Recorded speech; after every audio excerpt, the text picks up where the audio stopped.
Let's go to Queensland now and catch up with One Nation leader Pauline Hanson. She's on the Fraser Coast in regional Queensland. Good to see you, Pauline.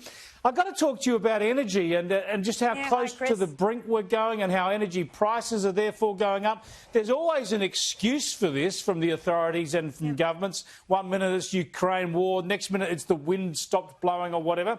But it's unavoidable that the prices went up most in the states where they rely a lot on renewables. In Queensland, where you are at the moment, where they have less reliance on renewables and more coal-fired gas, prices didn't go up as much. That's right, Chris, and I'll tell you something, doesn't it? Especially in South Australia, where they only have the solar and wind, which it can range from variance from 18 to 32% that you'll actually get power from wind and solar. Most of the time it's propped up by gas. And the same with Tasmania. They don't always have that the good power down there, and of course their prices are quite expensive as well. So it is reliant on the coal-fired power stations we have in Queensland, but power bills have gone up about 23% in this last year.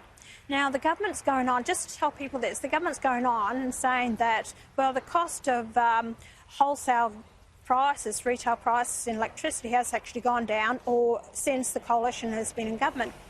Wholesale prices only equate to about 30% of your bill. The rest of these 70% is why your electricity is going up, because the change to solar and wind, the transmission lines, the regulations, the cost of putting it in, retailers are doing it tough at the moment. So there's no way in the wide world is this government going to get your power bills down to $275 a year by 2025. It can't happen. It won't happen. So if we keep heading down this path without a diversity of power, our power bills are going to keep going up, and the retailers have to start putting prices up because they're not making any money out of it. Yeah, the transmission costs are just going to keep escalating under the renewables plan. But the one thing we need, no matter what happens, that is whether we go to nuclear longer term or whether this renewables push continues under Labor, we need more gas generation to fill in the gaps. That's always going to be the case, and it seems like some Labor governments, including in New South Wales, are starting to wake up to that. They've been stymieing and criticising gas projects for a long time. They realise, actually, we got a lot of gas. We've got to start actually exploiting it for domestic purposes, so we've got enough and the price is lower. That's right. So we export so much gas, and I've been on about this, that we are not getting paid for our gas that we have. We export more than what Qatar does. Qatar exports gas, and they get to the tune of about $26 billion a year from their gas. It's only now, in the last couple of years, that we're making about $2.4 billion for our gas, and yet we are exporting more than Qatar. We've been giving away our gas, we've been giving away our resources, and yet we're not getting money from it for the people of Australia. And this has been bad management by our governments, even the coalition and also the Labor Party have actually followed down this line because they don't want to lose the investment. What does the investment do? If we're losing this amount of money a year, we're actually put ourselves on the back foot, and we're not making money out of our resources, which we should have. Chris, I've always said coal-fired power stations, the new ones now, are 90% emissions-free. We must keep them going or replace them with a couple to actually keep us going. In 10 years' time, if we put small module reactors in, and until we can get decent-sized ones, then we can actually run it on nuclear until further down the track, put in the decent ones. But we have to have tested and proven.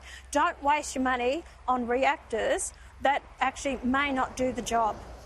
Yeah, well, I mean, if we really want to exploit our coal, then we should be doing all the research in the world into carbon capture and storage and the rest of it to see whether we can use coal, but there doesn't seem to be much happening in that space. Just very briefly, you'd be there campaigning over state issues. How are One Nation tracking in the state?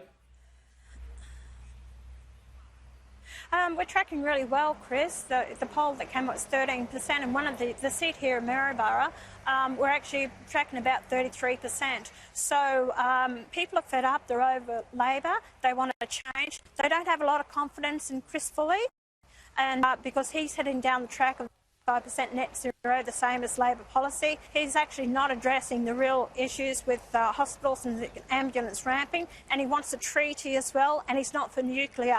This is not a man with vision, and that's why we're hoping if we can get the balance of power that we can actually push them along to really address the issues that concern the Queenslanders. Apart from cost of living, a lot of homeless people here as well, Chris, so a lot of issues. We'll get back into some of those Queensland issues as that election date nears. Thanks for joining us, Pauline. I appreciate it. Pauline Hanson there,